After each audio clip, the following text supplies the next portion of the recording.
Hi hello வணக்கம் and welcome to 70mm channel. So இன்றைக்கி இந்த வீடியோவில் பார்க்க போகிற இன்ட்ரெஸ்டிங்கான ஒரு காசிப் என்ன அப்படின்னு பார்த்தீங்கன்னா, நம்ம அது ஓப்பனாக பேச போகிறோம். நடிகை சார்மி கவுர். இந்த நடிகையை நிறைய பேர் மறந்துருப்பீங்க அப்படின்னு நினைக்கிறேன். ஸோ அப்படி மறந்துட்டிங்கன்னா நீங்கள் உங்களோட சைல்டுஹுட்டை வந்து எதிலோ மிஸ் பண்ணியிருக்கீங்கன்னு அர்த்தம். ஏன்னா மறக்கக்கூடிய நடிகையே கிடையாது. சார்மி கவுர் அப்படின்னு இந்த நடிகை பேரை சொன்னாலே போதும், அவங்களுடைய கவர்ச்சி தான் நமக்கு முதல்ல ஞாபகம் வரும். ஏன்னா அவ்வளோ கவர்ச்சி காட்டியிருக்காங்க. ரொம்ப என்னமோ வந்து 40-50 வயசு ஆயிடுச்சு, அதனால் வந்து ஃபீல்ட் அவுட் ஆகிட்டாங்க அப்படின்ற மாதிரியும் இல்லாமல், இல்லை கல்யாணம் ஆகிடுச்சு அப்படி அதனால் ஃபீல்ட் அவுட் ஆகிட்டாங்க அப்படின்றது மாதிரி எதுவுமே கிடையாது. சாதாரணமாக நடிச்சிட்டு இருந்தாங்க. சடனாக வந்து எப்போ ஃபீல்ட் அவுட் அதாவது எப்போ சினிமா விட்டு போனாங்க அப்படின்னு தெரியாத அளவுக்கு அவங்களுடைய வெளியேற்றம் இருந்துச்சு. ஸோ அதுக்கான காரணம் ஒரு டைரக்டர் கம் ப்ரொடியூசர். அவருக்கு கல்யாணம் ஆகிடுச்சு, அவர் கூட குழந்தை குட்டி அப்படின்னு சொல்லி தனி ஃபேமிலியே வந்திருக்கு. இருந்தாலும் சார்மி கவுருடைய அழகில் மயங்கி இப்போவுமே வந்து கிசுகிசப்படக்கூடிய, அதாவது லிவ் இன் ரிலேஷன்ஷிப் இருக்கக்கூடிய அளவுக்கு அவங்களுடைய அந்த ரிலேஷன்ஷிப் ஸ்டேஜ் இருக்குது. அதை வெளிப்படையாக சொல்லலைனாலுமே வந்து பெரும்பாலும் சினிமா துறையில் இருக்கக்கூடிய எல்லாருக்குமே தெரிஞ்ச ஒரு ஒன்று தான். ஸோ இதனால தான் வந்து நடிகை சார்மி கவுர் சினிமாவில் நடிக்கிறத விட்டுட்டு அவங்க கூட சேர்ந்து லிவ்-இன்ல ஜாலியாக இருந்துட்டு அவங்களுடைய காசில் வந்து ப்ரொடியூஸ் பண்ணிட்டு இருக்கிறாங்க. நடிகை சார்மி வந்து தமிழ் சினிமாவில் தான் அறிமுகமாகறாங்க. அதுவும் டி ராஜேந்தரோடைய படத்தில் அறிமுகமாகறாங்க. காதல் அழிவதில்லை அப்படின்னு சொல்லி சிம்பு கூட ஒரு படம் நடிச்சிருப்பாங்க.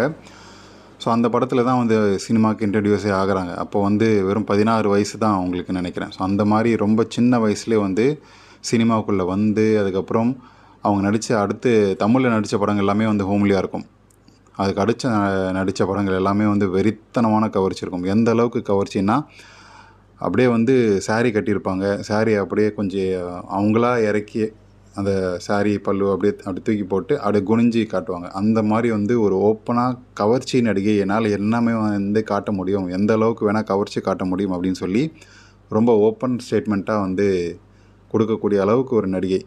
ஸோ அவங்களுடைய கவர்ச்சியை பார்க்காம நம்ம வளர்ந்ததே கிடையாது. 90s கிட்ஸ் எல்லாருக்குமே தெரியும். நம்ம சிம்ரனுடைய கவர்ச்சி எந்த அளவுக்கு பார்த்து வளர்ந்தோமோ அதே மாதிரி மாடர்னாக வந்து சார்மி கவருடைய கவர்ச்சியும் வந்து பார்த்து வளர்ந்துருக்கும். ஏன்னா ஸ்டார்டிங் 2007 2005 அப்போலேருந்தே வந்து அவங்களுடைய கவர்ச்சி ஆரம்பிச்சிருச்சு. ஸோ எனக்கு ரொம்ப ரொம்ப பிடிச்சமான ஒரு கவர்ச்சி நடிகை சார்மி கிட்டேன்னா வந்து ராக்கி அப்படின்ற ஒரு படம். ஸோ அதுக்கப்புறம் வந்து ஜூனியர் என்டிஆர் கூடலாம் நடிச்சிருப்பாங்க. ஸோ அதோடைய பேர் வந்து அல்லரி பிடுகு அப்படின்ற ஒரு திரைப்படத்துலையும் வந்து கவர்ச்சி இருக்கும். அதுக்கப்புறம் பொலிட்டிக்கல் ரவுடி, இது வந்து இவங்க அதாவது ஒரு சீனியர் ஆர்டிஸ்ட். அந்த சீனியர் ஆர்டிஸ்ட் இந்த படத்தில் தான் வந்து நம்மளுடைய மோஸ்ட்லி சார்மி கவுரை பார்த்து என்ஜாய் பண்ண ஒரு கவர்ச்சினா அது இந்த படம் தான். பொலிட்டிக்கல் ரவுடி அப்படின்ற ஒரு திரைப்படத்தில் இவங்க காட்டியிருக்கக்கூடிய கவர்ச்சியெல்லாம், அதாவது சொன்னாவே கண்டுபிடிச்சிருவீங்க. அந்த க்ரீன் கலர் ஜாக்கெட்டில் க்ரீன் கலர் சாரியில் பண்ணக்கூடிய ஒரு கவர்ச்சி. ஸோ நான் அதிகமாக இவங்களுடைய கவர்ச்சியை பார்த்து என்ஜாய் பண்ணணும் அப்படின்னு பார்த்தா வந்து ஒன்று இந்த மோகன்ராஜ், அதாவது மோகன் பாபு, தெலுங்கில் இருக்கக்கூடிய அந்த மோகன் பாபு அவங்களுடைய படம். அதுக்கப்புறம் ரவி தேஜா இவங்க கூட நடித்த படம். அதிகமாக கவர்ச்சியை வந்து சார்மி காட்டினதில் நிறைய படத்தில் காட்டியிருக்கிறாங்க. ஆனால் இந்த படத்தில் எக்ஸ்ட்ரீமாக காட்டியிருப்பாங்க. ஏன்னா சீனியர் ஆர்டிஸ்ட் கூட நடிக்கக்கூடிய படம் அப்படின்றதால படம் ஓடணும் அப்படின்றதுக்காக அவங்க பண்ணக்கூடிய தியாகங்கள் அப்படின்ற மாதிரி வச்சுக்கலாம். ஸோ அந்த படத்தில் க்ரீன் கலர் சாரி மாதிரி ஒன்று போட்டுட்டு அதுக்கப்புறம் அந்த சாரியை கழட்டி தூக்கி போட்டு ஜாக்கெட்டோடு வந்து ஒரு கவர்ச்சியான டான்ஸ் ஆடுவாங்க பாருங்கள். வெறித்தனமாக இருக்கும். பார்க்காதவங்க பார்த்து என்ஜாய் பண்ணுங்கள். பொலிட்டிக்கல் ரவுடி படம் பேர், தெலுங்கு. ஸோ இந்த மாதிரி தெலுங்கு சினிமாவில் கம்ப்ளீட்டாக ஐக்கியமாயிட்டாங்க. அவங்களுடைய கவர்ச்சி ஃபுல் அண்ட் ஃபுல் வந்து தெலுங்கு சினிமாவில் பார்த்து என்ஜாய் பண்ணி கசக்கி ஜூஸ் புரிஞ்சிட்டாங்கன்னு சொல்லலாம் மோஸ்ட் ஆஃப் த நடிகர். குறிப்பாக ரவி தேஜா அண்டு இந்த பொலிட்டிக்கல் ரவுடியான மோகன் பாபு.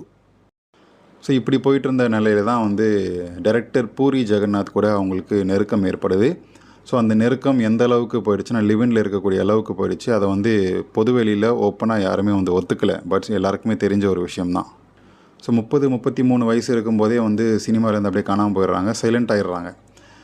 கல்யாணம் ஆகிடுச்சா அப்படின்னு தேடி பார்த்தா யாருக்குமே ஒன்றும் தெரியல. அதுக்கப்புறம் தான் தெரியுது இயக்குனர் பூரி ஜெகநாத் கூட வந்து இவங்க சேர்ந்து கோ ப்ரொடியூசராக வந்து பார்க்குறாங்க. ஸோ அதாவது இவங்க பண்ணக்கூடிய ப்ரொடக்ஷன் எல்லாத்துலேயுமே வந்து பூரி ஜெகநாத்தோட பேர் இருக்கும். அவங்க பண்ணக்கூடிய ப்ரொடக்ஷன் பேரில் சார்மி கவுரோட பேர் இருக்கும். 2 பேருமே வந்து கோ ப்ரொடியூசர்ஸ் மாதிரி சேர்ந்து படத்தை வந்து தயாரிக்கிறாங்க. அப்போவே எல்லாருக்கும் தெரிஞ்சு போச்சு இவங்க 2 பேரும் லிவ்-இன்ல இருக்காங்கன்னு சொல்லி. அதுக்கப்புறமும் வந்து பூரி ஜெகநாத்தோடைய வாழ்க்கையில் புயலாக கிளம்பிச்சு. அதுக்கப்புறம் அதையும் அடக்கிட்டு அந்த குடும்பத்தையும் 2 குடும்பத்தையும் வந்து பார்த்துட்டு இருக்கிறாங்க. இப்போ 2 பேருமே வந்து லிவனில் தான் இருக்கிறாங்க. ஆனால் அந்த வெளிப்படையாக யாருமே வந்து ஒத்துக்க மாட்டாங்க. ஸோ இதே அப்படியே இப்போது சார்மி கவுர் என்ன பண்ணிகிட்ருக்காங்க அப்படின்னு சொல்கிற ஒரு கேள்விக்கு, கேட்கக்கூடிய கேள்விக்கு இதுதான் பதிலாக இருக்கும். அவங்க நடித்த படத்தில் உங்களுக்கு பிடிச்சமான ஒரு கவர்ச்சி எது? எனக்கு தெரிஞ்சால் எனக்கும் சொல்லுங்கள், நானும் பார்த்து என்ஜாய் பண்ணுறேன். ஸோ நான் உங்களுக்கு சொன்னேன் இல்லையா, அந்த பொலிட்டிக்கல் ரவுடின்ற மாதிரி க்ரீன் கலர் ஜாக்கெட்டில் ஒரு சூப்பரான ஒரு கவர்ச்சி இருக்கும்னு சொல்லி. ஸோ உங்களுக்கு தெரிஞ்சால் சொல்லுங்கள், நானும் பார்த்து என்ஜாய் பண்ணுறேன். ஸோ இப்போ வயசு அவங்களுக்கு வெறும் 39 தான் ஆகுது.